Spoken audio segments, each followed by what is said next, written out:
Well, welcome everyone. I'm Steve Carver, and I'm talking to you from my home office studio, also where all my grandchildren play, right here in this room in Dunn, North Carolina.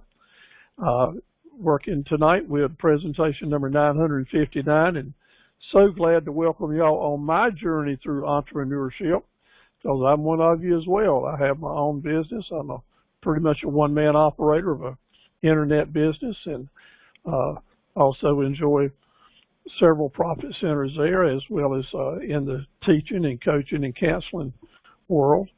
And we look forward to serving you and on your journey, and so happy to have the opportunity to meet just so many wonderful people and provide a place where entrepreneurs can just network. I'm very proud to be an entrepreneur. It's kind of in my DNA. I started in business when I was 13 years ago when my dad started a business, been doing it ever since. And I want to tell you that oftentimes, if you didn't have a mentor as I did in my family, you can find great mentors at the small business centers at the community colleges in North Carolina. And if you're from another area besides the Chowan region or the greater Roanoke region in northeastern North Carolina, around Ahoskie and that area, and would like to be in touch with the small business center that's closest to you, just let me know that you would like that, and tell me your hometown, and I'll be glad to put you in touch with the small business center that's closest to you. Sponsoring tonight's program is Derek Armstead. He's the director of the Small Business Center at Roanoke Chowan. He's a great counselor and entrepreneur, got a world of experience helping businesses get started. He's also a Marine veteran, so thank you for your service, Derek, and thank all of you who are veterans or families of veterans for the sacrifices that you made on behalf of our country. My story starts when I was 12 years old, as far as in business, in 1959, and I've been doing it for 62 years. Located here in the central part of North Carolina, a little town called Dunn, right here on Interstate 95.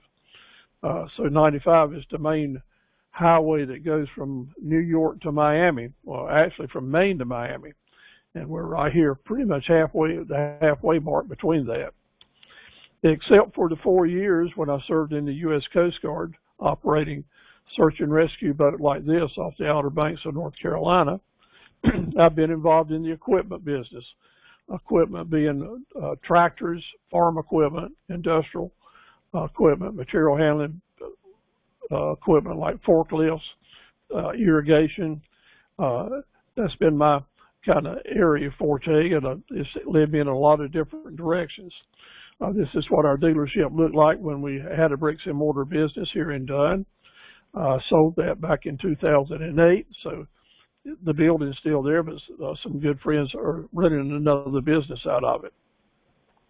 You know, you have to be in business a little while before you start learning the ropes, so I should know the ropes by now. Here's a forte. I've had 5 or 6 businesses, and all of them had lots of profit centers. Been able to sell them successfully. Our company's never written a bad check.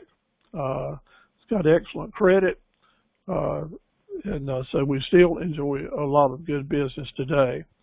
Had a chance to write a few books, and they're available on Amazon.com. And today I've had one of the busiest days since I've ever been in business, selling equipment from California, Missouri, and North Carolina. Lots of different parts, so that's what I do. That's what I love. Usually I do that through early afternoon, and then I get ready to start giving webinars or seminars and serve all different parts at different schools in central, eastern, and coastal North Carolina. I like to call this area my chitlin circuit, chitlin being a type of pork food that folks from the country are familiar with. My money-making business primarily is CarverEquipment.com, and this is a picture part of the home page showing you that we got lots of different things that go behind tractors to sell for folks that are mowing or tending fields or doing different things with tractors. I'm the fellow that helps them with the implements and the parts they need. If we were having seminar, as we're going to start having in a couple of weeks, person to person. This is generally what it looks like in the classroom. So I'm not a lawyer, not a CPA, just offering free advice. And my first advice always is to always get 2 and 3 opinions before you make a major decision affecting your financial security, your business, or anything else that's important. Get several people to give you some advice unless you're really confident that you know what you're doing. Tonight we got some handouts that we'll be sending to you. If you hadn't got them already, in the chat board, just type in there, Steve, I need copies of the handouts for tonight, plus whatever extra handouts you need, you can type in as the program goes along. But one is the talking points for tonight's lesson. Another is a list of 100 or more hundreds of business types, just to give you some ideas. And then one that I call the 40 Street Smart Drill Skills. And what that is just little techniques, tips to use to learn how to think like a small business person, to make decisions based on what would be best for your business and the longevity of it. I get so many good reports and feedback, so I know it's a good thing to offer to you.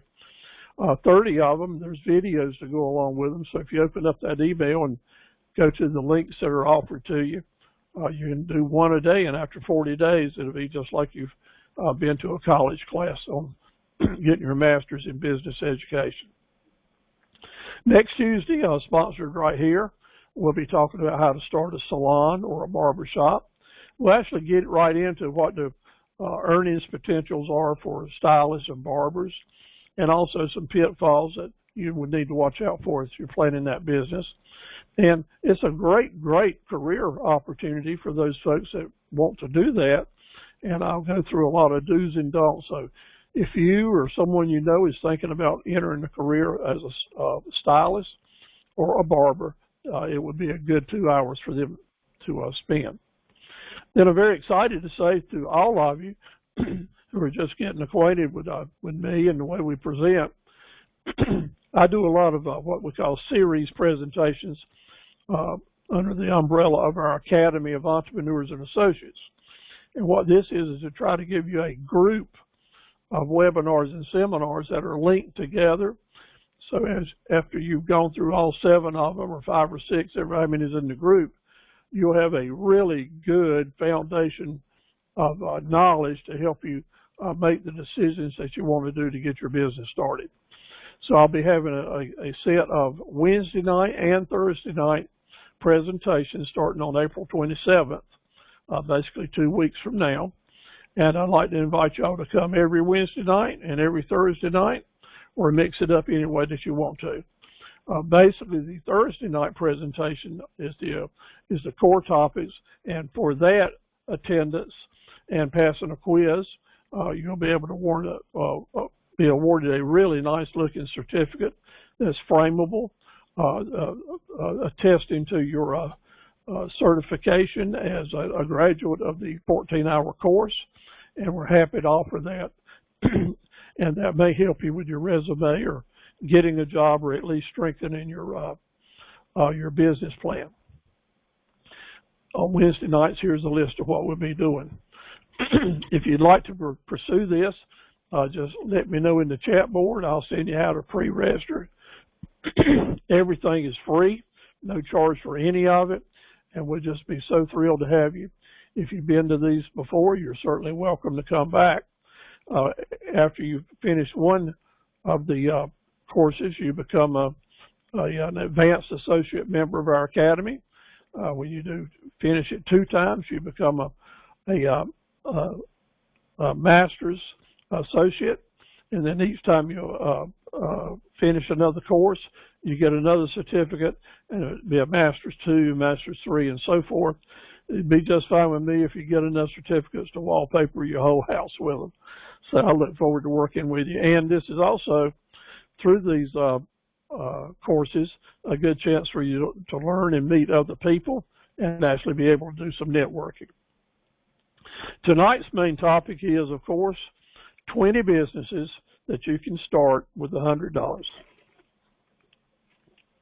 Now that $100 may give or take just a little bit, but you'll get the gist of it as we go along.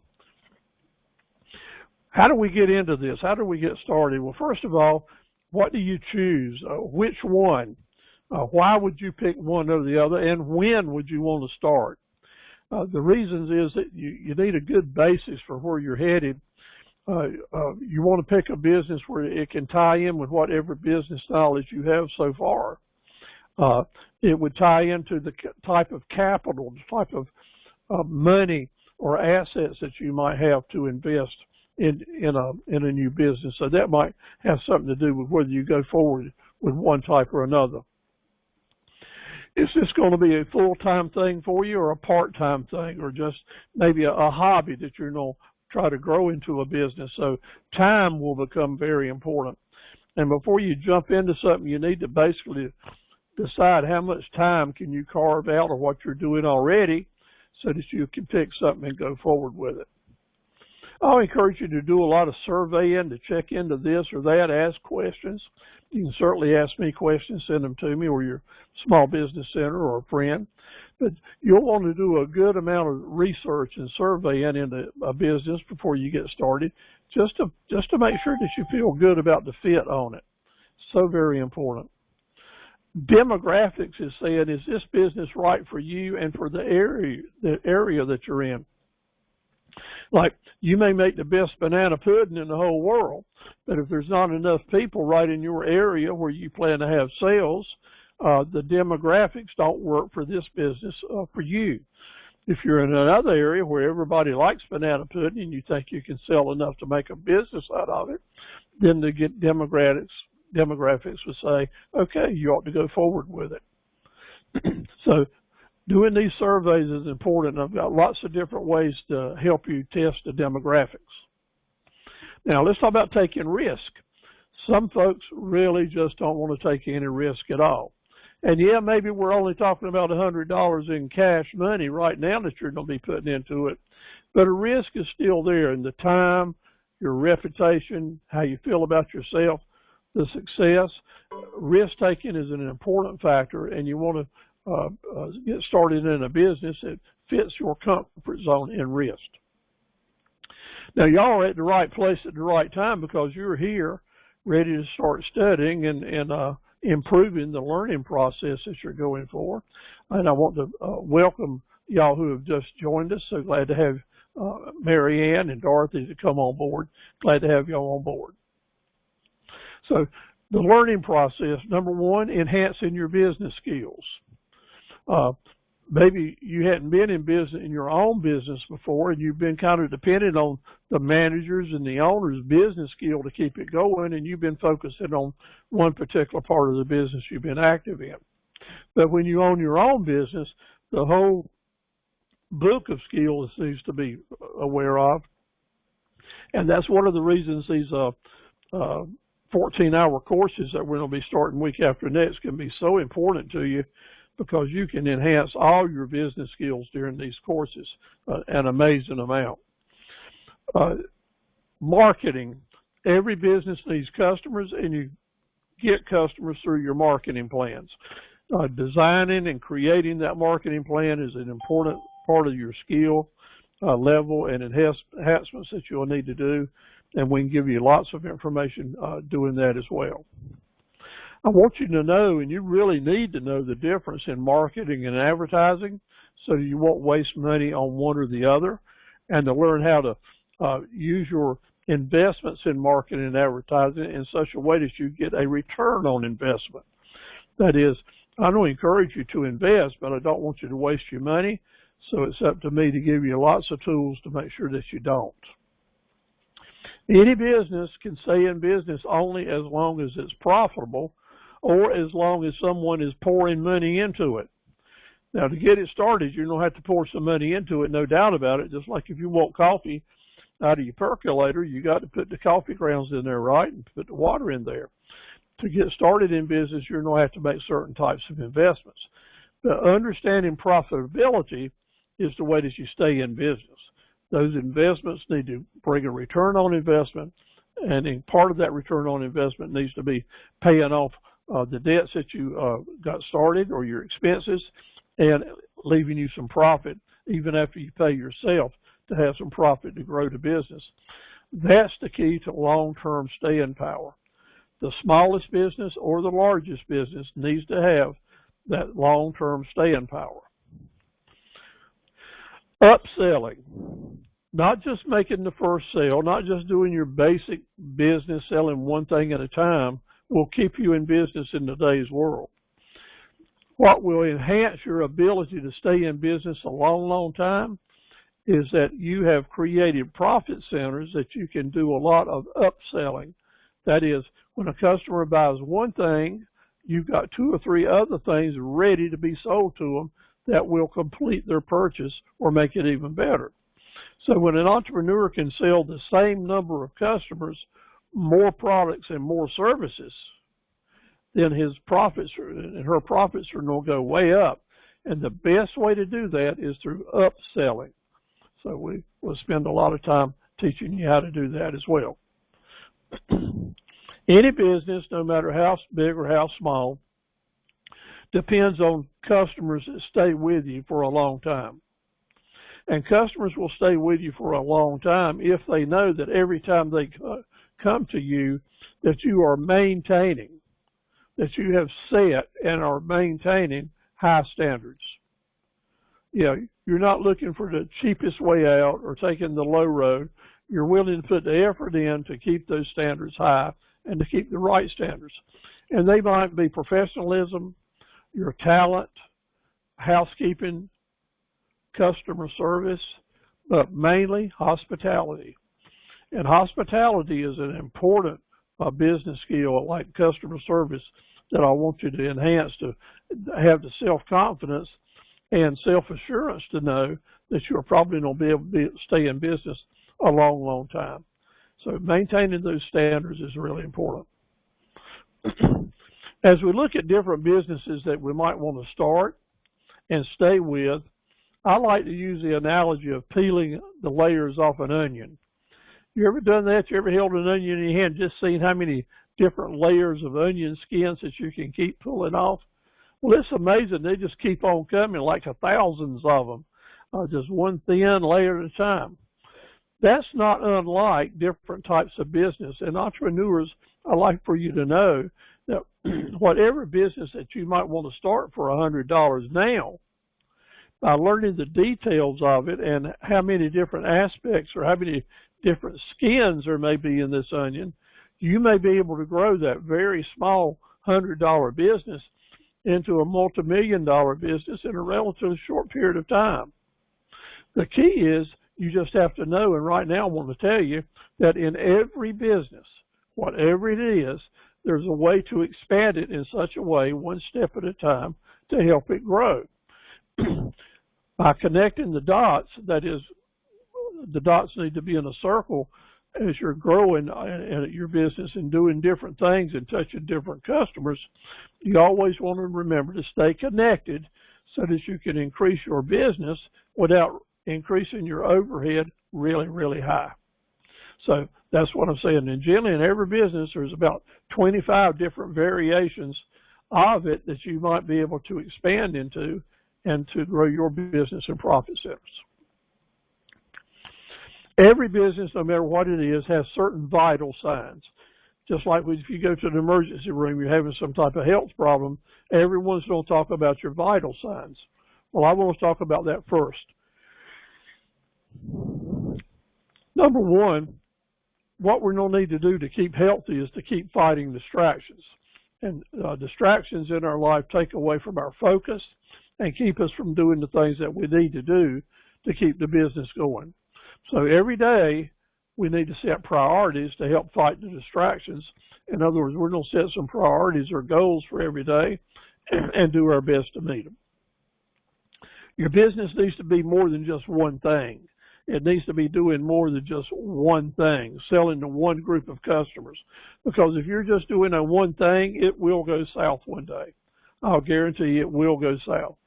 We'll use an example that if you were doing one thing that depended on face-to-face contact and shaking hands or patting on the back or being really close to people, in March a year ago, then after the COVID restrictions came on board, you were out of business. Like so many businesses were out of business. So those businesses that were able to do 3 or 4 things and maybe act on the internet, do some person-to-person activity, offer pickup or takeout, those businesses, because they had a lot of profit centers in place, were able to stay in business, and many of them flourished. My internet business, for example, almost tripled during the last 2 years. So COVID was very good for that aspect of my business, even though it shut me down altogether with seminars. But because we were diversified, we were able to stay in business. Profit centers are the different things you do in your business to keep it going, to make sales, to make money. And I want each of your businesses to have at least 5 profit centers. Maybe you can't do that the first time you're getting started out with your $100, but it is certainly what we're going to need as we grow the business. And there's 3 types of profit centers. One builds daily traffic to attract new customers. We got to have these new customers because you're going to lose a third of your customers every year. So we must keep bringing in new customers. And we need certain profit centers, products or services that attract new business. Then we need profit centers, things we're doing in our business that keep people coming back on a monthly, weekly, annual basis, contract basis, profit centers to promote repeat business. And lastly, we want to have some big ticket sales. We need to make some large deposits in our business so that you'll have a better chance to make some large profitable deposits. So learning the different ways we can do that is going to be very important too in everything. And as I said before, upsells is the big deal for creating profits. It's also upsells is the best way to create big ticket sales. The 3 passwords to create upsells and big ticket sales is, by the way, yes, you bought this, and by the way, I've got this to go with it, and by the way, I've got that to go with it. So making sure that you're planning to have those upsells is very, very important. Other vital signs mean that you are understanding and you're targeting marketing. That is, you're not trying to be all things for all people, but you know you need to be everything to some people, so we target our marketing and advertising efforts. We want a group of raving fan customers, RFCs, because they are just like cash flow assets for you. Raving fans keep coming back. Raving fans keep promoting your business. Raving fans keep saving you money and making you money on the marketing side. A key ingredient that you'll need for any business is a database of email addresses and cell phone numbers. That database is the least expensive way that you can have to stay in touch with not only your raving fan customers, but all the other customers that you can add to that list as well. Very, very important, because we're going to need to keep sending continuous promotions out to our potential customers. If you want to have continuous business, you need to have continuous promotions going out just to remind folks that you're here and you're alive, because if you're not in their eye, then they're going to forget you. They're going to forget you. And if they forget you, they can't be recommending you to other people. So I like to say if I'm fishing, we got to keep fresh bait in the water. And I am fishing for customers every day, so we have to keep fresh promotions out there. Now, in the different businesses that we're going to discuss, each and every one of them may or may not have a possibility of being one of the 3 types of businesses. So let's look at the categories that businesses will probably fall under. One is we're going to work at home. We're just going to stay at home. There's no specialized mobile equipment or trailers or workshop required in that business. That's a stay-at-home business. Generally, they're the least expensive to get started with. Yeah, because you're just adding those ingredients or combinations to make the business work. The second type of business is I don't work at home. That's kind of be my base, but mostly what I'm going to do is I don't get up in the morning and leave my base and go out and be mobile, do some type of mobile work away from home. That means I don't have to have some type of truck, car, trailer, push cart, some other way that moves me from my house out to meet and greet my customers. So that is work from home type business. And lastly, to be just a regular, I got an office. I got a bricks and mortar business, a storefront. I got a building where customers come and do business with me at my business. Now that, of course, is generally the most expensive way to get started in a business, and probably none of these will be in our list of businesses that you can start for $100 or less, because just getting into a building paying rent is pretty expensive. But there's always exceptions, because one of you, several of you may already have a business that's available to you. Maybe you've got an extra building on your property, or have a relative that's got one that will make available to you. So maybe you can get into a bricks and mortar business because of your special circumstances, or who you know that maybe can help you get started in that business if it's the right thing to do. Now, some of us will have a business that all three apply. Like when I still had my tractor dealerships, I had type number 3. But even though I had that dealership, I still worked from home, and that I would leave home and go out and give webinars and seminars. And a lot of my work I still did at home, as far as in my part sales on the computer and different types of marketing work. So it can always be a combination of these, but the fact is, each one of these three categories might require a special part in our business plan to make sure that we're not going to have pitfalls with unexpected expenses. Okay, so let's get started and see if we can pick that business out that is most attractive to you. First, I want to mention that some of the very best deals, the very best businesses that you might want to consider buying are businesses that there's not a for sale sign on. But there are the businesses of people who own businesses, the baby boomers, anyone over 67, 68 years old that has their own businesses that started it back in the 70s and 80s, or maybe their parents started it after World War II. These folks right now are ready to consider bringing someone into their business and selling it to them, or training them to run it, or setting them up to take over. So you will not see a for sale sign on that business. So if there's a certain type of business that you'd really like to get into, let's say a hardware store or a salon or a paint shop or a garage, and the owner of that business is over 65 years old, I want to tell you, I'd encourage you to go talk to them. You're not going to make them mad. Just say that you respect the great business they've had through the years. You'd like to enjoy being in such a business, and if they ever have an interest in selling it or bringing someone in and to train or to put in a place to run it for them until they're ready to retire, that may be the golden opportunity that you've been looking for. But you have to take the initiative, because they're not going to put a for sale sign up. You know why? Because the minute a for sale sign goes up on an active business, employees start skipping on you. Customers want you to give them extra discounts and sell stuff without profit. People start talking, and customers start leaving you because they don't think the business is going to be there for much longer. So these are great opportunities to do it. I was able to sell my business that way. I knew when I wanted to sell it, and I quietly let the word go out that I had a business for sale, and automatically folks started coming to me, and I was able to find someone to do it. So if you have any questions about that, the possibility how to start that search, I'll be glad to talk to you about it. Number one, actually, though, a business that is becoming more and more popular, especially during the last few months, is being an auto or a truck, what I call a ferry service. That is, dealerships, used car dealers, public auctions, car auctions are hiring a whole army of folks to simply drive a vehicle from one point to another.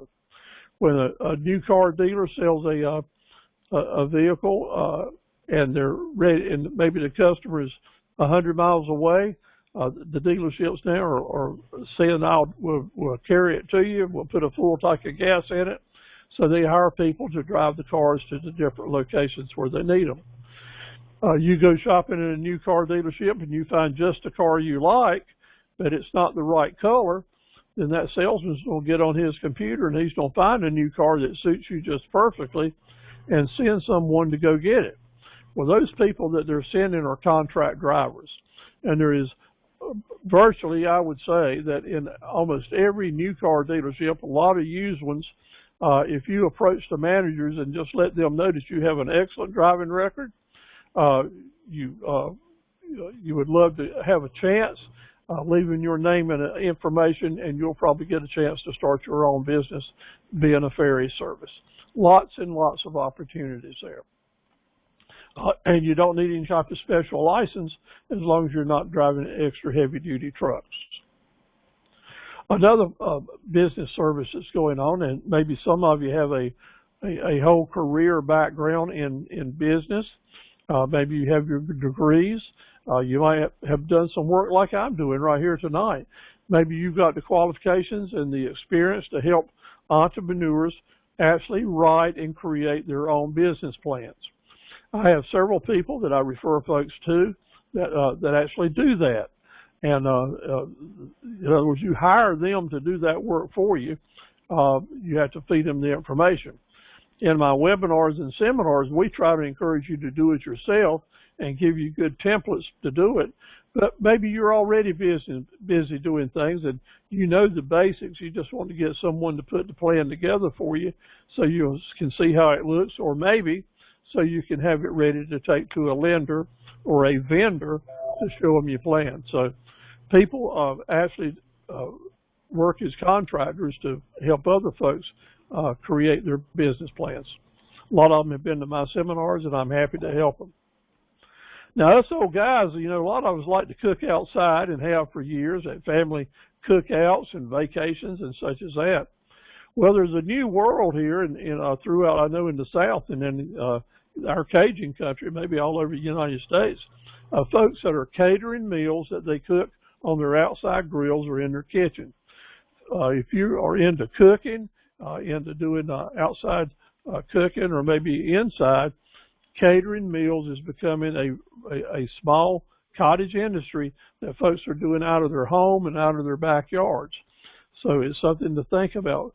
Now, you don't need to check with your local laws about how far you can go and how you promote your business, but I can tell you that just in my area around here in Dunn and Clinton, all the way down to the coast and up towards Sanford, every community's got 4 or 5 different small businesses going on with folks that are doing specialized cooking, either for catering, special occasions, or for having weekend meals ready, tailgate type meals or weekend family meals ready for folks to pick up, that they'll call in early in the week and make their reservation for a certain type of meat, a Boston butt or maybe a steak loin or a half a pig or some barbecue. And you prepare it, you have it ready for them at a certain time on Friday afternoon. They come by, pick it up, and head on out to the beach or back home to their family. Catering meals is a darn good way to pick up some money, good cash, and certainly have a substantial business that will stay with you a long time. The best one I know of that's doing it that I know personally is Sylvester and Janice Wilson in Clinton. Sylvester retired from regular work, as did Janet. Now on Tuesdays and Wednesdays they start preparing, and on Thursdays and Fridays they actually cook meals. He's even got a trailer that he serves out of called TNT Grill on Wheels. Sets it up at the same location basically every week. People know when to do it, to do either takeout or come and pick it up. Great opportunity. Here's a sample of their menu. They can call in. They'll have it ready for you when you get there. And just really good food, creating a good reputation and a good sustainable business. I congratulate them every time I see them on doing a good job. Another type of food business, entrepreneur down in Wilmington, Rachel, she makes homemade salsa, comes at raw salsa, has done a good job with her food business doing that. In Hampstead, over close to Wilmington, two wonderful ladies, Lynn and Mary, make crab cakes. Started 2 years ago. Their business is still growing and doing a good job. Now, the price of meat has gone up, so the price of crabs has gone up, so they're having to increase their price of their products like everybody else. But it is still a great value, and I highly recommend them. Computer skills tutor. Possibly you are a whiz with computer skills, and the whole world is full of us folks who are not, and we need help. So if you are well-schooled and a good patient and a tutor, then simply putting an ad in your local paper or getting on Facebook, telling what you can teach, how you can help people with the basics, maybe setting up their new computers, getting it loaded and teaching them how to learn it. There is a tremendous market in the whole United States for folks that's got some expertise in setting up new equipment and showing folks how to use their computer. Just a lot of people now just want to learn how to use Facebook or how to use Twitter, and there's a lot of things that I'm asking my virtual assistant to help me with every week, and so I know that there's opportunities there because I'm personally spending money to make it happen. So if you've got good computer skills, maybe this is something you can get started with. Through the years, I've seen lots and lots of folks who love to decorate in their home, who had some expertise with certain areas, being it paint, being it blinds, being it different types of decor, different types of flooring. In today's world, with the internet as active as it is, lots of manufacturers and businesses will pay an individual to be a contractor for them, a sales consultant, to help their customers make up their mind what they need, maybe what they need to order. Folks buying rugs, furniture, steps, electric chairs, electric elevators to help with chairs, many specialty items. My personal experience is with plantation blinds like this fellow here is looking at. I love plantation blinds because you can darken a room with them and the privacy, and it's just one of my favorite things in our house. So when we were able to put up blinds, I found a fellow who came and helped us, made recommendations on which ones would fit best. He took our measurements, took all that, then took it back to his manufacturer. Several of them, as a matter of fact, came back with different quotes and sold the deal. And we ended up doing it basically at 3 different houses, ours and 2 for our children and 1 at the beach. So he ended up getting 4 houses that he helped us with, put blinds in. Many thousands of dollars, but they've lasted for years and years and years and still going on strong after 25 years. So I know it was a good investment because we got a good person to help us with it. If you have an interest in that kind of stuff, well, let's see. Don't need to find a mute button somewhere. If you have an interest in that type of work and doing that, then this may be something that you would have an interest in as well. Number 6, hobbies and crafts. Many of you may already have a hobby or a craft that you really like, and you've just been thinking about, maybe I can turn this into a business. Well, so many of you do this. It's just incredible. And in the last 13 years as I've been doing this, I've probably seen 50 clients who came to a program basically like y'all are doing that are changing their hobby or their craft into a business. Just in the eastern North Carolina area, dealing with honey and bees is becoming very popular and very profitable. Over in Kinston, Janice Myers, a good graduate of our Entrepreneur Academy. Her hobby was doing wreaths and interior decorating, and now at Pure D Wreaths on the internet, on Facebook and a couple of other social media sites, she has a great business started doing different types of wreaths. Joanna down in Roanoke Rapids, her knitting business, she makes head covers and neck covers for folks that are going through chemotherapy. wonderful products, great gifts, does a fantastic job at a reasonable price. She's been doing this for years and got a good little steady business going on. Nadine Johnson, one of our recent Academy graduates, also does knitting, crochet, and I believe she corrects me every time I say that, and does this wonderful specialized work for her business. So I know it can work. We've got a lot of people that are doing it. Maybe you're into pets. Maybe in your neighborhood, and this is pet walking might be a specialized area for someone that lives in the city where you got a lot of folks who are in a neighborhood with lots of pets. But even in Dunn here, in our little subdivision, we have a pet walker that comes by our house twice a day with at least 4 puppies, and sometimes as many as 6 on leashes. So I know it works even in small towns. She just collects the dogs and goes around, and got a good personality. It's just amazing with me how dogs get along with each other as long as someone's in control that knows how to handle them. But it's a good daily and weekly job to do it. Now, if you want to do pet sitting for folks that are travel on weekends, or basically you just don't provide a home for their pet while they're gone, that can run into some very good money very quickly, generally in the neighborhood of $75 to $150 a night, depending on what the situation is. But if you've got a facility or a place in your home that you can comfortably keep 2, 3, or 4 different animals for that kind of money, you can see that that's $500, $600, $700 a week that you might be picking up for very little additional investment. Just something to think about, considering putting your skills and love and maybe property that you already have to work to help you get a good job started. Once you establish, the business starts growing. If you're in a community that really, really wants that, then that little business can grow into something really big as a pet hotel or Kennels in such a way that many new businesses are doing quite well, directing their efforts to help folks handle their pets when they're traveling.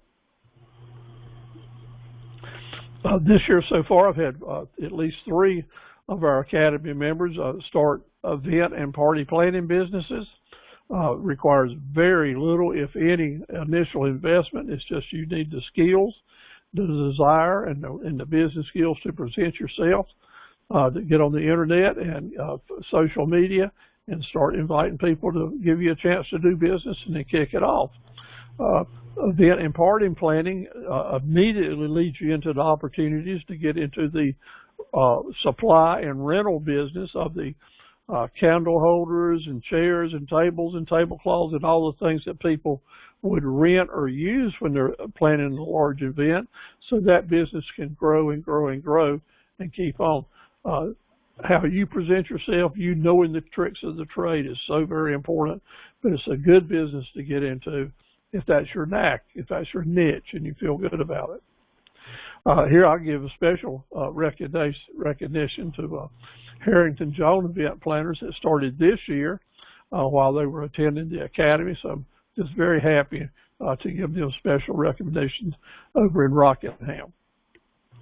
Sheila Broser is the young lady that does it. She has a very responsible job with the county in Rockingham, in Richmond County, but she finds time to be a real estate broker and to start a new event planning business. So congratulations, Sheila. We're so very proud of you. She's stretched this out into already. She's already developed it into having the furnishing the supplies and the different things that folks would need for special events to make just a average looking room look a lot better with the things that she can offer for you. Errand service business, especially during COVID, and as gasoline prices go up, more and more folks feel good about asking someone else just to run their errands for them. And if you've got 3 or 4 customers that you're running errands for, that means you can collect lists in the morning and be back at noon, bringing them what they needed to shop for, and also possibly bringing back the food that they wanted you to bring them back for lunch. The key here is you start with 1 and you immediately start adding different guests, so that as you're shopping for 1 person, you can just as easily shop for 2 or 3 or 4 so that you're having a lot more customers. And you're saying, and by the way, I can do this, this, and this at one store, and increasing your profitability as you go. Pretty amazing the things that we can do and all the different errands that people need to ask. Now, how would you get started in this? Is basically, again, social media is the way, and your database is the way. Find you one or two people to help you get started. See and be seen. Get some good signage on your vehicle so that as you're going in and out of stores that you let people know. And the different stores that you work with, you let them know what you're doing because they may have other customers they can send to you. So you would have business cards and signage to help promote that business. You might be doing this on a bicycle, pickup truck, a van, or maybe your automobile. So lots of opportunities. Anybody got a garage that looks like this? Well, mine's not far from it. At any rate, I had a helper come in the other day and paid him $100 and more to help me straighten up my garage. And I was thinking about this slide as I was doing it. Lots and lots of folks right now have more clutter and more stuff than they can handle, and it keeps piling up. And we would love to have someone to come in on a regular basis just to help us manage it, put stuff up, get Christmas decorations back into place or down, catalyze stuff, take stuff to Goodwill or to the dump, wherever it needs to go. There's a business out there for garage cleaning, garage sales, and organizations. Requires absolutely zero investment up front. You will need some transportation, but the willingness to get it started is a good deal. And indeed, if you get enough of this business started during the week and on weekends, you might be able to grow it into several different crews that are helping you with it. Garage cleaning and storage and organization. Back to using our crafts and our hobbies to start businesses. Soaps and lotions and candles are becoming very, very popular sale items through different venues on the internet. Soaps and lotions and candles are becoming very popular items for other businesses to buy and use their private labels. Like gift shops would like to have their own label on candles and soaps and lotions. Hotels and motels, salons are good examples. Barbershops would really like to work with an entrepreneur contractor that would make the soaps and labels and such as them and put the individual salon or barbershop label on it. We're seeing this all the time because I like to teach to businesses that the more branding that you can do of your business, the better your business is. So if I had a gift shop, for example, I would want it was Steve's gift shop. I'd like to have some soaps and candles and such as that in there with my name on it. So when it goes out, that people would be reminded of my private label, and therefore it's a product that keeps on reminding people where it came from. Are you into lotions or beauty products or candles? I've had probably as many as a dozen so far this year of folks that are making different beauty products and are marketing them on the internet and doing a pretty darn good job with them. Here's a great example over in Raleigh. Dawn Mitchell makes her own products, does a wonderful job. She uses some of them that she adds hemp into and some that she don't. Dawn is a cancer survivor, and we're so happy and pray for her every day that she's doing really well. But her label is Pretty Till Dawn, like right here, Pretty Till Dawn, beauty products. So if you look her up on the internet, you'll see some great websites and presentations of someone that has got a good little business started making products right at their own home. So congratulations to Dawn. I know you got a good start, and would certainly like to help other people as well. Jessica Batchelor in Clinton, same story. However, Jessica has taken it to the next level. She is nationwide marketer now, has a great volume of business. Started doing just a little bit locally, but now has built her business to a really powerful website. Has her own manufacturing facility right in her office in in Clinton, downtown Clinton. Recently changed her name from Soaps by Jess. Let's see, her new name has just left me. It'll come to me in a little bit. But at any rate, a wonderful young lady with a great business, making soaps, lotions, fragrances, different things for men and for women. Got it up and running on the internet. So I'd encourage you to check her out at Soaps by Jess and her new labels, and see what you can do to help her and help yourself. This is one of her displays inside of her store.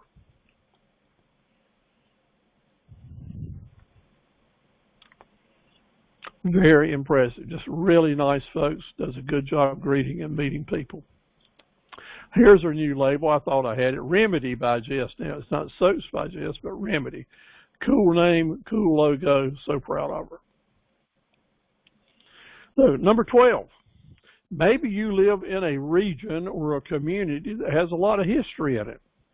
And maybe if you took the time to catalog and list down the history of the different area, there's a business there to be had, because folks that are coming to the community for a weekend or a vacation or just to visit the first time, maybe people that are coming to the area thinking about buying a house or buying property there, moving to the area. If there was a local tour consultant working not only just to provide entertainment, but also working with the real estate community, sales community, or with the local chamber of commerce, there are good opportunities for local tour consultants.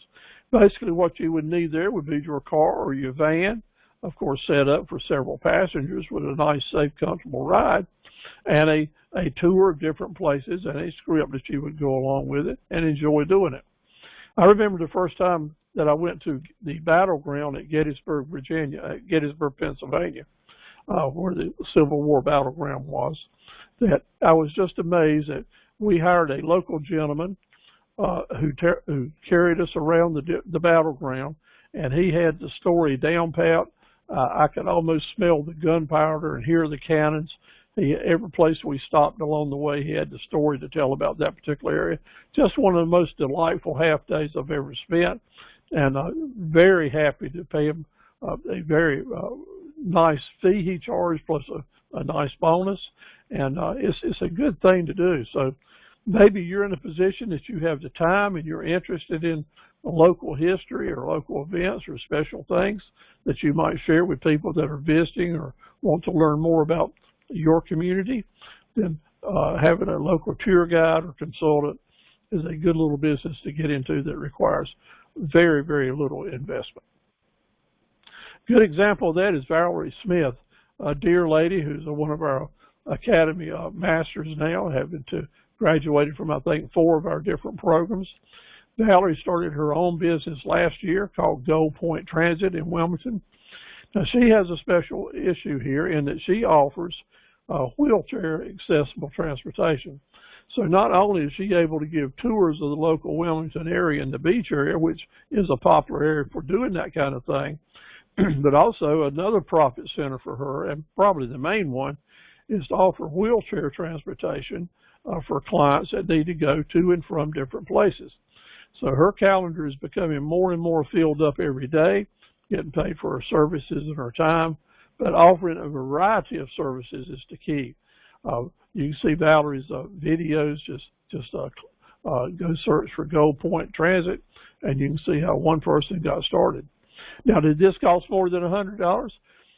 She already had the van, so no, it didn't cost her a bunch of extra money. She had to do a few things to get right with it and get her some signage up and running. So if you already got the vehicle, not bad at all. Or maybe it didn't cost her any extra money. If she was planning on trading cars or getting something different, she could have done that. The point is, any of these businesses, when you first get started, the initial investment is your willingness to learn and to kick it off. As soon as you get the ball rolling, I'll encourage you to get started one step at a time. Start making money so you can start investing. How about this one? Monuments, tombstones, cleaning, and grave restoration. I heard about this about 15 years ago, and I've been watching this business grow and grow and grow. Here's a cut off of social media, a company doing this over in Kentucky, where they're offering cleaning and repair of tombstones and monuments within a certain region. This business is growing and growing. So let's have an example. Let's say that you live in Asheville, North Carolina, but you've got loved ones, your parents possibly, are buried up in the northeast corner around the Hosky.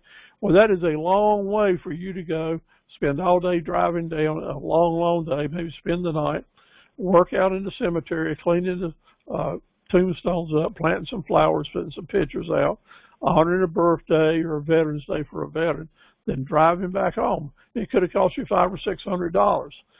Or if there was a cleaning service in the area, maybe for $125 to $200, you could have hired someone to do a much better job because they're professionals at it, and send you pictures of the job when it's done, and something that you would do every 6 months or every year and feel really good about it.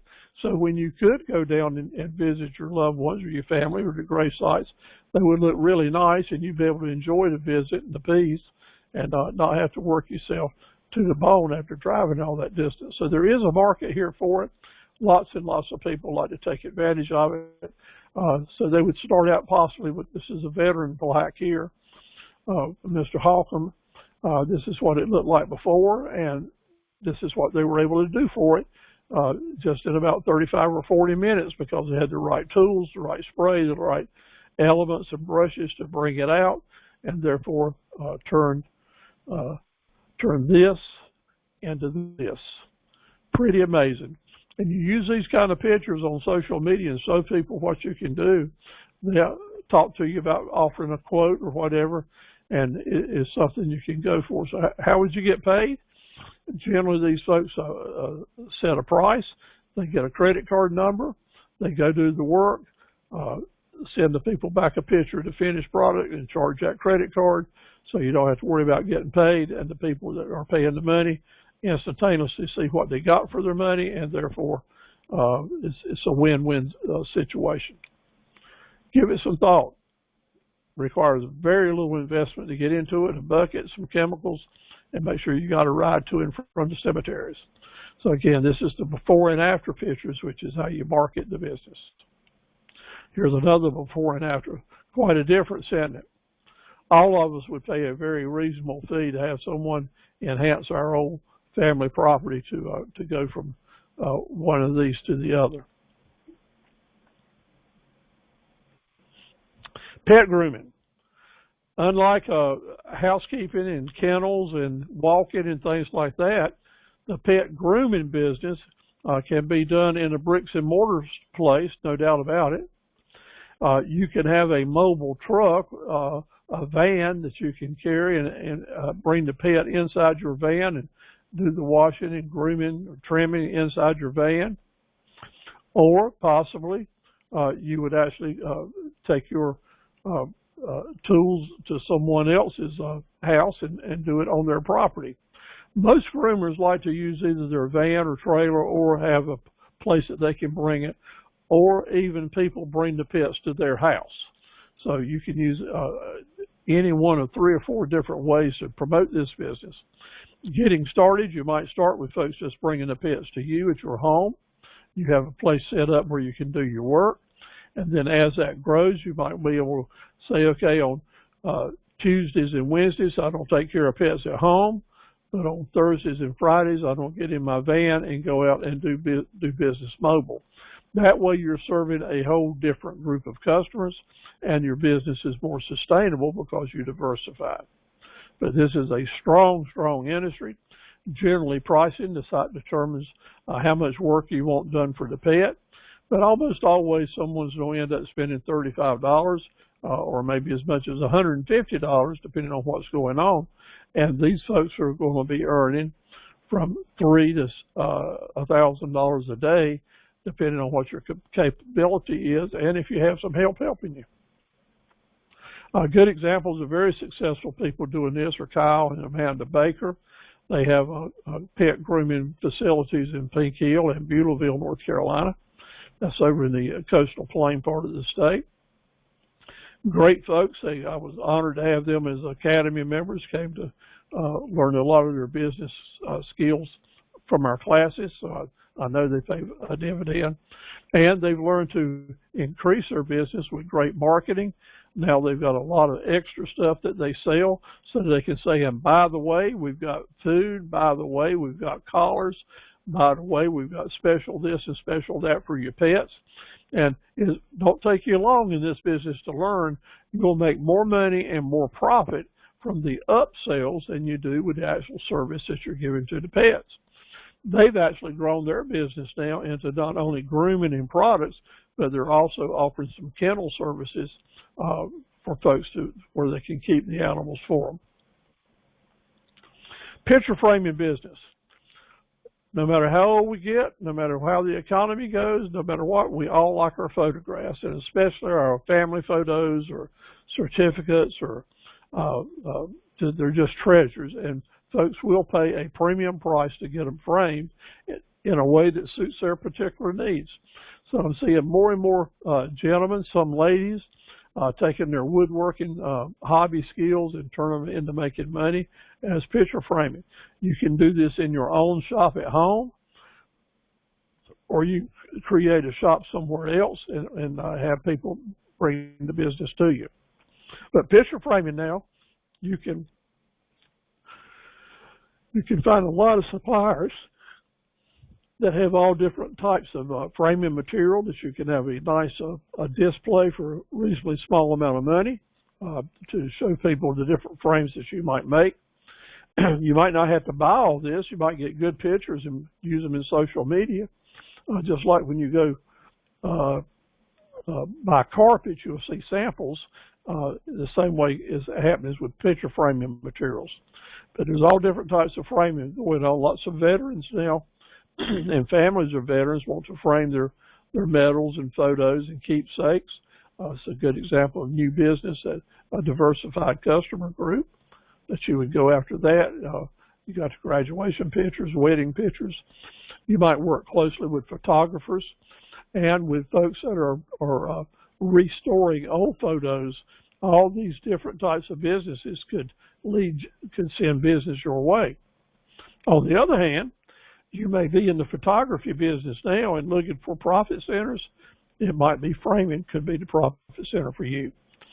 You can buy some really, really expensive tools to do picture framing work, but the basic old radial saw, just like I've got shown right here, generally is what most people are using when they get started and do a really good job.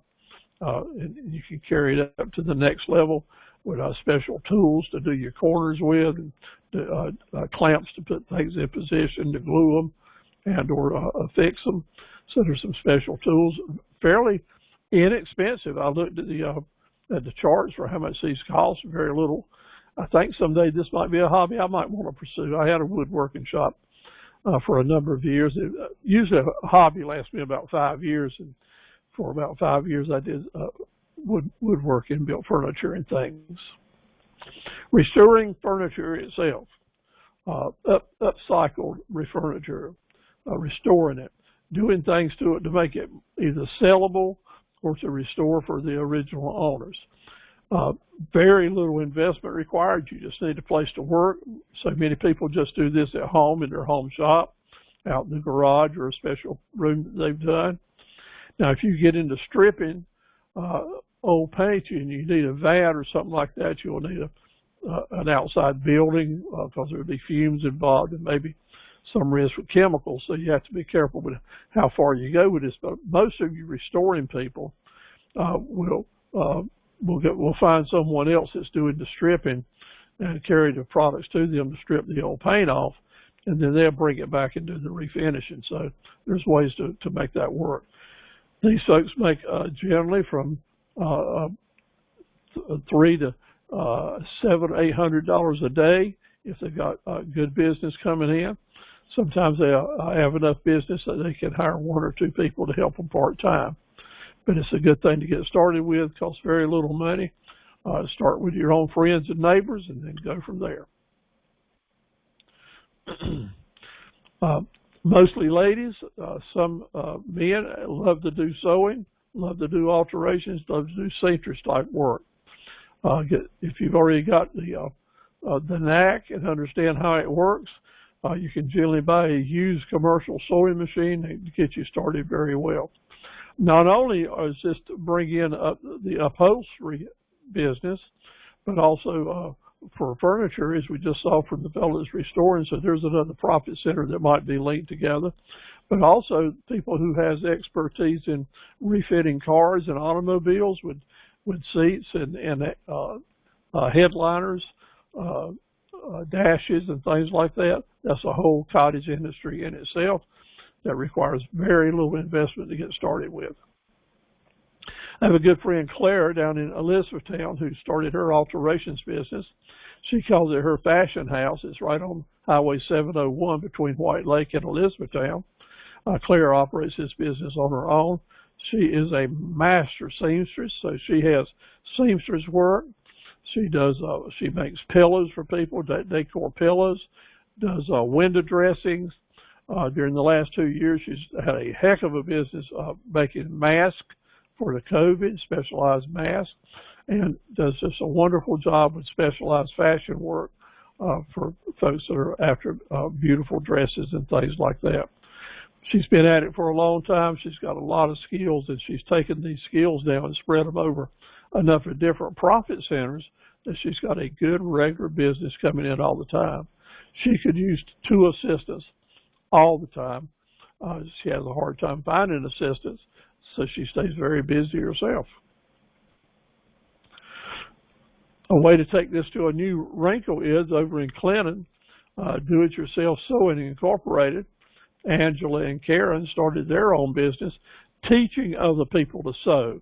They took their sewing skills and how to make patterns work or how to draw out patterns and actually started a sewing school. Really amazing. Got off to a great start about 4 years ago, going big guns. COVID came along and really put a whammy on it. But the fashions lived on, the talk lives on. I think they're back up and running now. If not, I'm sure they will be soon. They had as many as 20 and 30 different students at the same time. I'm so happy and proud to have known them and helped them get started through our academy work, and they've spread the word for us as well. 2 great ladies providing great service. They do a lot of advertising in the Clinton area on just showing the different fashions. These are fashions that people have actually made for themselves, and they do their actual modeling. So just some really good publicity come out of it. Well, it's a new world. It's 2022, and never has the world been smaller, and never have we had so many folks coming into America from other countries. And welcome. If you've come here to start a new life and to better yourself and help your family, I'm proud of you, and I welcome you. Every aspect of American entrepreneurship is available to immigrants who come in who want to make a positive contribution, help other folks, help us pay some taxes, and educate our children. I say welcome. And some of you just need a translator, right? Translation is a high demand. So maybe you're new to America, but you brought with you several languages that you speak fluently and can teach. Translator business is up and running. So through social media, through chambers of commerce, through marketing on your own, I can assure you that if you have translating skills, there are people that would like to hire you and find a way to help you help them. So think about that. Does that require any initial investment? It does not, other than your initial $100 worth of marketing money to let people know. Now, you're going to need some credentials. You're going to need to prove that you are good at what you're doing, either through just mainly verbal skills or maybe writing skills, or it could be speech. It could be actually translating text work. It could be translating books for new authors. Lots and lots of opportunities out there, and it will tie together with other organizations. Examples: some translators right now are finding instant employment in the local school systems because there's programs out here now for the immigrant children that are coming in who need a second language, that they actually hire a translator to go with them from class to class to class and pay them well just to help the new students get in the groove and start learning the language. All kinds of opportunities. So if you have an interest in pursuing that, let me encourage you to do it. Start with your small business center or with your local school system. If you want to be more professional than that, I'll be glad to speak with you about it, and we'll do some brainstorming on how to start marketing your skills. Good opportunities out here. How about this one?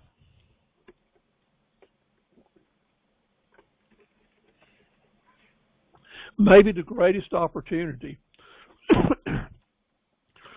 for someone who's right out of college but hadn't found their niche in the marketplace.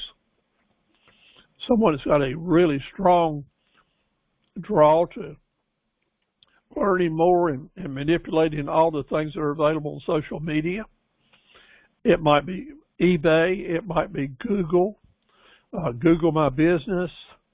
Facebook is offering all types of opportunities for entrepreneurs to advertise, but you have to be in the game, understand all the wrinkles to make it work, to get anything done in a reasonable amount of time. As a business owner, this is one of my greatest needs, is how to use all these opportunities. I hear knocking at the door with Facebook and social media and MailChimp and all these different things that would help me as an entrepreneur, but I just don't have time to learn all these new wrinkles, get into it deep enough to really make myself efficient.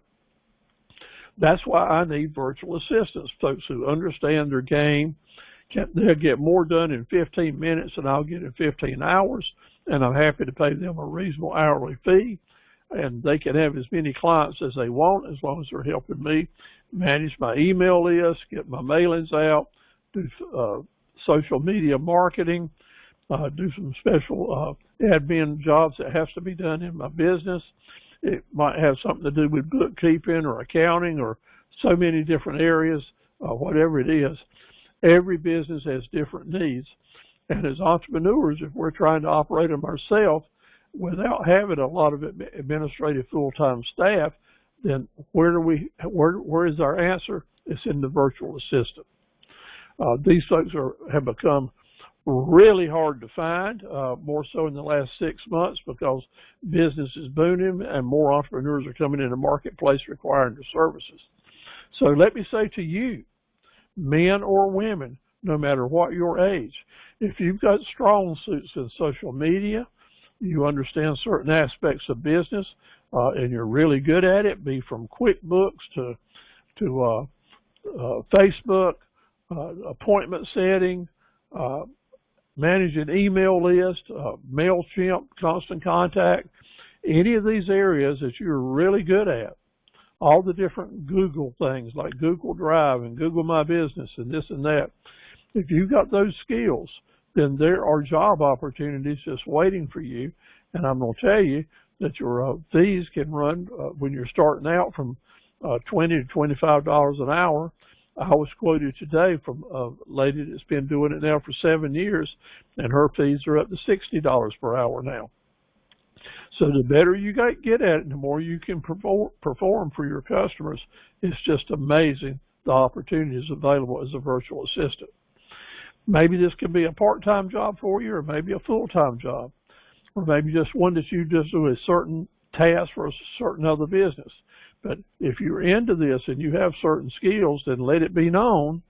Let me know. Let your small business center directors know. And I would feel like that there's a really good chance in a short period of time we're going to start sending customers your way. Then it'll be up to you to close those sales. Another good example here is you may be really good at your skill but not really good at setting up your business. And that's a good reason for you to attend our Academy of Associates and Entrepreneurs, and learn the well-rounded basis of how to put a business together with a business plan and a marketing plan. We'll be happy to help you become a virtual assistant.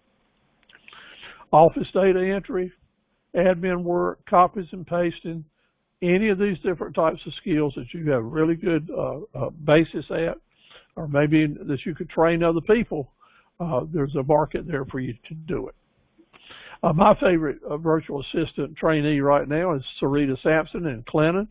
So if you're in Eastern North Carolina and you'd like to start out with someone to help you with your virtual assistant's work, she also does design and logos, really nice person, trustworthy. I've done some work for her and with her, and she has done the same for me. So I feel real good about mentioning Sarita and several other folks as well. Number 20, getting down to the bottom of the list now, auctioneering. I didn't have this on my list until last week when I had the privilege and honor to provide 4 hours of continuing ed training for the Auctioneer Association in North Carolina. We met over at James Sprunk Community College, had about 50 to 60 auctioneers come in because as an auctioneer, you're required to get, I think, every 2 years, at least 4 years of continuing education. Well, I was honored to ask to help these folks talk about how to build and improve their business.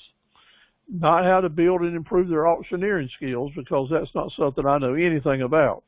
But we had a great 4 hours, and I learned so much about the different varieties and opportunities available to auctioneers of all ages. Men and women alike are into this. So what's the initial investment? It's a little more than $100. I think it's about $150 to get your auctioneer license. You have to be licensed to be an auctioneer in North Carolina, and that license and testing opportunity costs you from $150 to $250 for your testing and also for your license, for your annual license. But once you get it, unlike other states, every time you give an auction or host an auction, you have to pay a pretty substantial fee that could run you into $2,000 to $10,000 a year. But in North Carolina, you don't have to pay the license fee but one time, and you don't have to pay it again when you do auctions. But all different kinds. So if you love to talk, if you love to do a little bit of showmanship, if you're good and care about helping people manage their assets and like to travel, like to do different things, I want to tell you that auctioneering is something that's worth considering. The key to having a good auction business is keeping your calendar filled up. And to do that, that means you would need to be diversified or have a good plan on the different types of auctions that you want to do.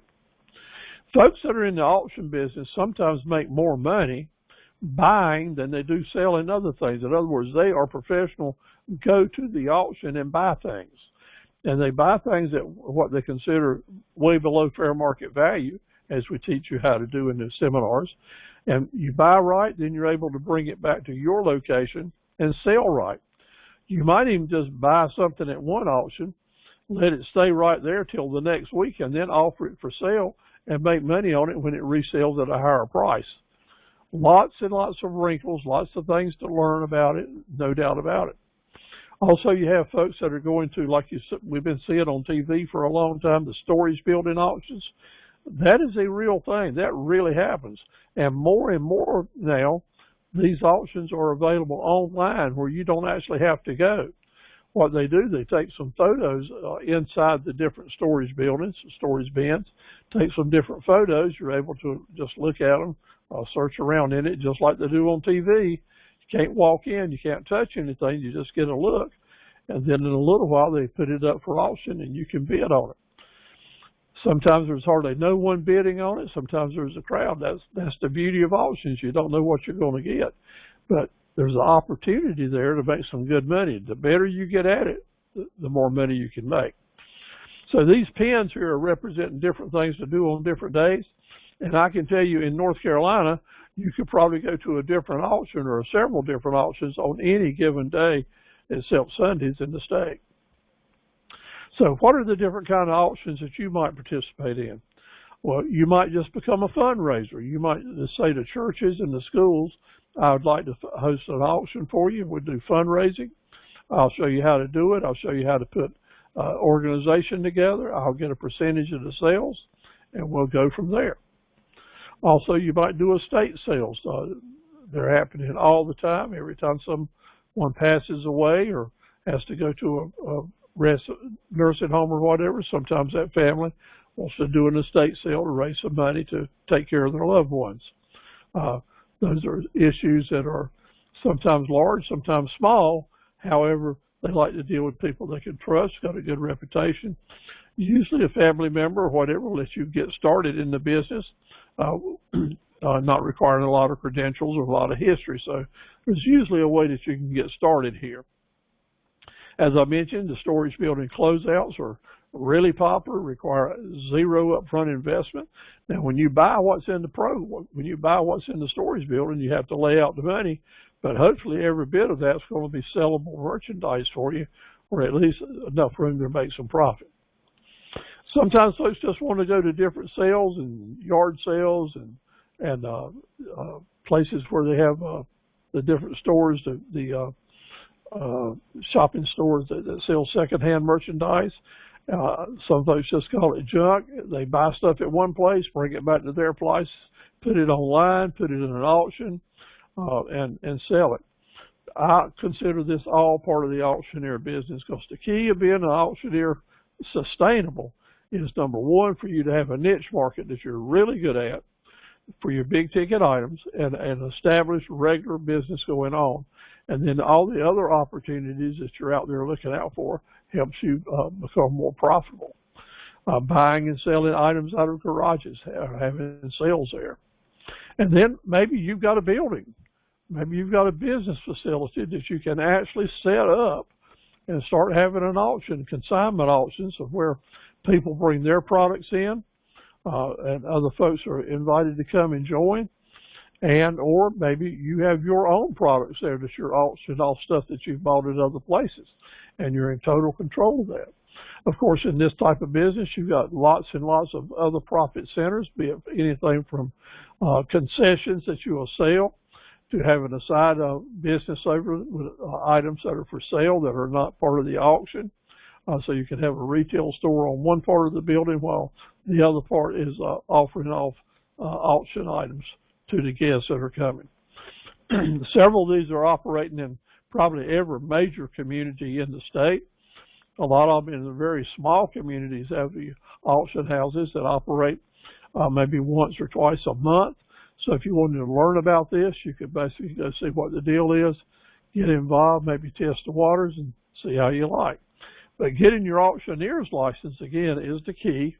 And if you need those details or would like for me to send you how to get in touch with the North Carolina Licensing Board for Auctioneers, I'll be glad to share that with you. You can basically just Google that and you'll see the information. They have an office in Cary, North Carolina. And then the big auctions, the largest ones that we see in the eastern part of the state, are those where the farm equipment folks gather up equipment from all over a region or several dealerships or several big farms, put it together to bring in a big, big crowd. Sometimes as many as 4,000 to 7,000 people showing up at these auctions on Saturday mornings. They will sell millions of dollars worth of business. So if you are interested in seeing the big side, the big money that's available in auctioneering, spending a Saturday to go to one of these large equipment auctions, you'll learn a lot. First of all, you'll learn how important it is that you know your game, that you understand how people act at an auction and what they do. At these large auctions, you'll see another business opportunity, because a large auction like this will hire 5 or 6 different auctioneers. Like they may be having auctioneers that are running 2 different lines at the same time, or 3 different lines. And every now and then, after an hour or 2 hours, an auctioneer will take a break, another one will step right up. So you might become an auctioneer and then just basically subcontract your services to the large auctions. And that's a good business and a good living to make. Some people make a great part-time job out of it, and they have a full-time job during the week. On weekends, they help the large auction companies put on their show, and everybody wins. It's a good situation, and you kind of get on-the-job training. You get paid to run the business. If your niche is rare coins or art or different types of collectibles, then you might want to become an auctioneer and start selling collectibles. You might do that in a special room or building that's available to you now, or indeed it's a situation where you might rent a room at a hotel or a restaurant and set up a display for a Saturday event. Lots and lots of opportunities, and now we're getting into big ticket items and such as that. Both at the farm equipment auction and at these types of auctions and at automobile auctions now, online bidding is very the norm. Notice this lady back here, right here, sitting at a computer. She is probably taking online bids and talking with bidders as the different things are being offered. Very new part of the game, and one of the reasons I felt good about adding it to this presentation is that the online opportunities now are incredible for folks related to the auction business. It might be eBay, and eBay is basically an online auction business, right? And part of what eBay does now, and it's grown now after 20-25 years, to the point that there is a whole community of folks that do nothing but stage auctions for other people. They're not selling their products, they're selling a group of products. So it might have been an estate sale, it may have been a store that went out of business, where they just say, I want to sell my stuff on eBay, I don't want to invite people to come in here, I want you to take pictures and market it for me on eBay and pay the auctioneer, not to do auctioning, but just to stage the auction at eBay. That's a whole new type of industry that's getting started. Requires zero investment on the auctioneer's part. It's just that you're providing the service as an administrative auction provider. So you're putting the products in a picture, on an image, and sending it out on the internet where people can bid on it. Pretty darn amazing, absolutely. What do you have to know? You have to know how this software works to let you stage auctions for other people. The staging I see in the next 10 years is the big money that's going to be made. All the others are going to keep on going on. There's no reason why they won't, because you know what? They're entertainment. And there's a society of people throughout America who, what they do for entertainment is to go to different auctions. They love it. They're for collectibles or other things. So that's going to keep on because it's good, wholesome entertainment. But the big money is going to be made on the internet with people who will say, I will stage, I will host, I'll take care of marketing your products on the internet, and we'll set a limit or a price, the minimum that you'll take. And I'll set up an online auction that runs all the time, that people can place bids 24 hours a day. How about that? That's basically what eBay is doing. So you can have an eBay yourself. You can have a Lisa Bay or a Relina Bay auction sale or a Donna Bay auction sale.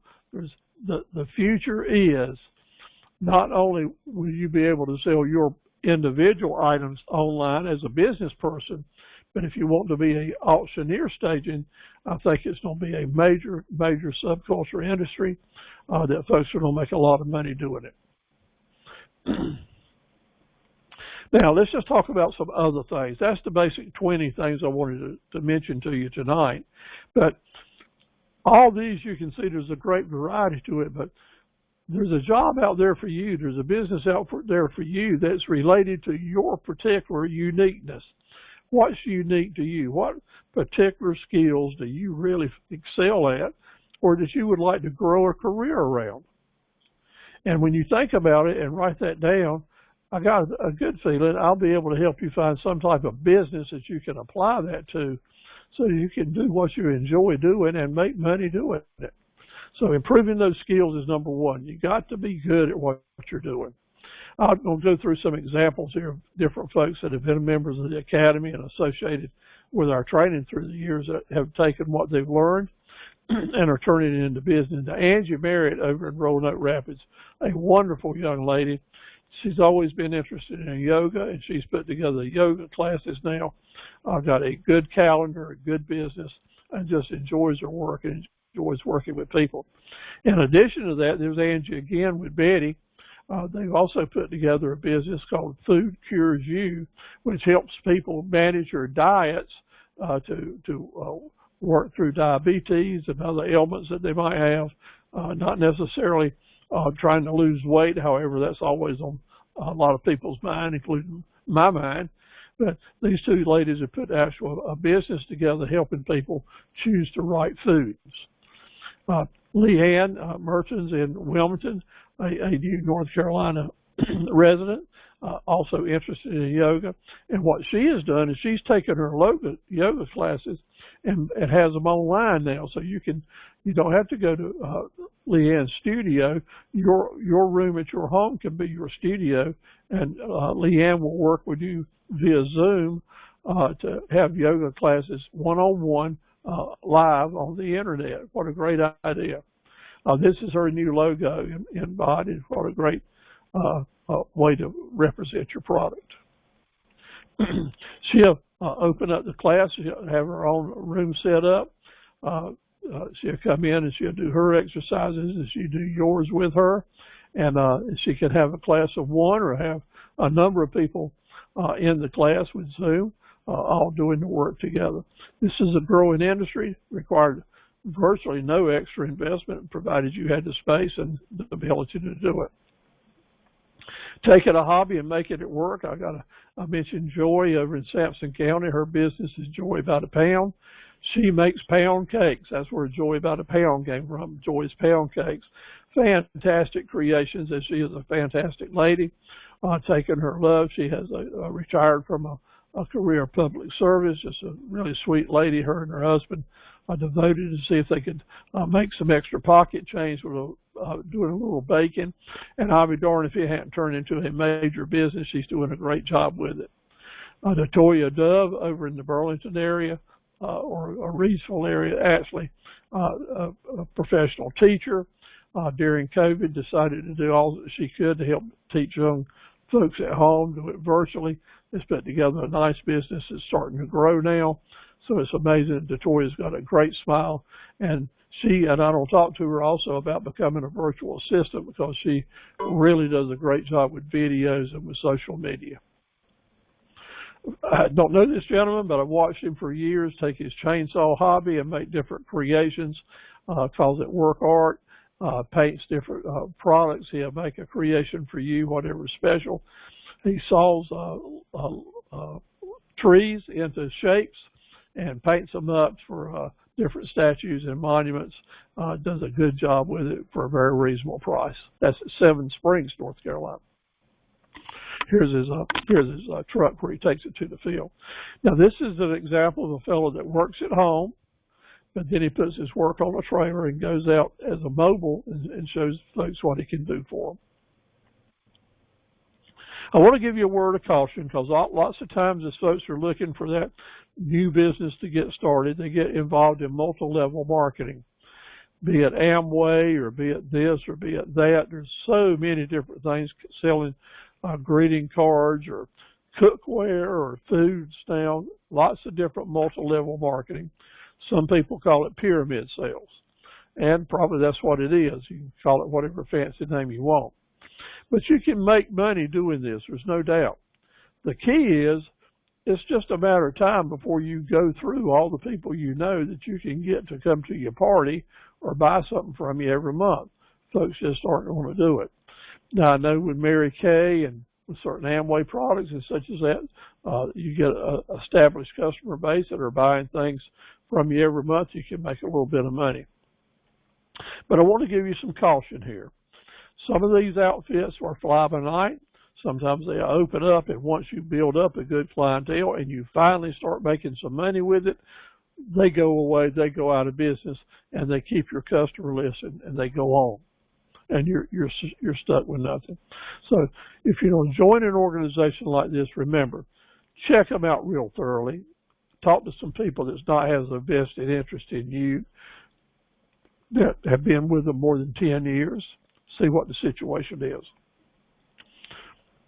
I know 6 or 7 people who regularly have made lots and lots of money every month with multi-level marketing over a 20-year period. At least 3 or 4 I know of personally. And these are fine people. But the key is they have stayed with it, and that's all they do is multi-level marketing. The key is they are involved in 4, 5, or 6 different types of companies or different types of sales. 4, 5, or 6 different types at the same time. So they're able to take their little army, their group of people that they're recruiting, and teach their people to recruit to do different products too. So this is kind of like, it gets back to what we said to begin with. This is, by the way, upselling. The key to making big bucks with multi-level marketing is to be doing a bunch of different things at the same time so that your army of recruits, your pyramid of people, are not only just selling one thing, but they got the opportunity to sell 4 or 5 other things. That way, when they go to their customers and to their database, they're offering more than just one deal. Gets back to the same basics. The same basics work with multi-level marketing that work with just a regular business. So doing one thing generally is going to last a little while. You're going to spend a lot of time and money and burn out because you're not getting enough return on investment to be worth losing as many friends as you lose by bugging them all the time. But if you've got several things going on, you can really bug them, and you can, but not only that, offer them lots and lots of different things to consider buying, and then maybe multi-level marketing will work big time for you. You want to find a couple of people that have done this for a long time before you get started, and you'll start with someone that does it. I'm going to encourage you to find the person that's involved in more than one game, because they're the folks that will help you get involved in more than one game and maybe have a substantial business based on a lot of volume and a lot of people. You still don't have a good chance of doing a lot of burnout. However, there's a good chance you can make some real money there, provided you give it that type of attention. Caution. I'm not endorsing multi-level marketing because I know there are so many people that get disappointed in it. I did tell you about it because there are so many people involved in it, and I wanted to tell those people how to have a chance to make more money, and that is to diversify. Now, your handouts and your study guides are very important tonight, so that if you didn't get them, let me know, and I'll email them to you, because there's one of them that lists several hundreds of different types of businesses that you might, number one, decide I want to check this out closer, or number two, to say this is a place I can add some profit centers by adding this type of business to what I'm thinking about doing. And I'm glad to share that with you. As always, the handouts and study guides, there's no charge for them. Be an entrepreneur. Go out and make some money. Be proud of what you're doing. There's absolutely nothing wrong with making a profit, and there's absolutely nothing wrong with starting a business that'll last you for a long, long time. My dad started a business in 1959. I was there with him. I was 12 years old. That same business is operating today. We had a great day today. We sold merchandise all over the United States. Our customers are very well satisfied. And so I know that you can have a sustainable business. You have to be willing to change with the times. Everything is not going to stay the same. And this past week, we started hearing people say that the inflation and the demands on the economy now, we might start seeing a downturn in how hot the economy is. And that's going to happen. Economies are always going up and down. And in my 65 years in business, I can tell you I've seen at least 12 different cycles go up and down. And the key here of entrepreneurship is position yourself in such a way that you can ride out these ways and be in a position to do well when the economy is down, as well as doing well when the economy is up. So being an entrepreneur is something that requires a lot of imagination, and you have to keep doing it with all your mind. It requires a lot of heart. So you got to believe in yourself and keep that heart. and being the willingness to set the goals and the priorities that help you achieve what you can do. Achievement is so important. Achievement to me is not being a billionaire. It's not making knocking great big home runs, starting out with nothing and ending up with $1 billion. However, that would be nice. But in reality, what I want to do is to finish the game and hold my head up high. I want to have a reasonable income, look after my family with security, try to stay healthy doing it, have a little bit of time to spend with myself and my children and my grandchildren, my wife. Enjoy a good night out for dinner once a week, maybe, and just kind of be happiness without a lot of stress. Stress is going to come with it, especially in certain seasons and as you're growing a business. I don't tell you, to begin with, it's tough. You'll get knocked down 9 times for every time you get an order. We have to keep getting up. That's part of it. So we got to imagine and believe and achieve to keep a small business going. And you can do it, but you just got to love it. You're not on this ride by yourself. You got lots of family and loved ones that love you. And as you're riding down this road of entrepreneurship, it's going to go up and down like a roller coaster. As a matter of fact, I'm going to set my new series starting in a few weeks. I think I'm going to name them White Knuckles, because running a business is like riding a roller coaster. But the key is you're not seated in that roller coaster seat by yourself. If you elect to let your belief and your faith, if you've got faith, then you've got faith in yourself and in your business. So I don't know about you, but I'm a born again Christian. I believe in Jesus Christ as my Savior. And as I am riding my roller coaster in business every day, I know that I can always look over and Jesus is riding with me, because I believe in Him and I have faith that He's with me on good days and bad days. And I sure don't know all the answers, but I know that He does. And sometimes those answers aren't the right ones that I want to hear, but I'm going to try to keep Him close so I can take advantage of that. I know that He wants me to let my light shine and to encourage you to do the same thing. So whoever you believe in that helps you be a better person, and be proud of that. And let your light shine. Because when you're being the best person you can be, you're being the best business person you can be. And when you're doing that, your likelihood of having success and sustainability and winning people to you that you will help and help them solve problems is a good proposition. So let your light shine. May God bless you and your family and your new business as well. So thank you for staying with us tonight. I will be turning on the microphones in just a minute and covering different grounds. So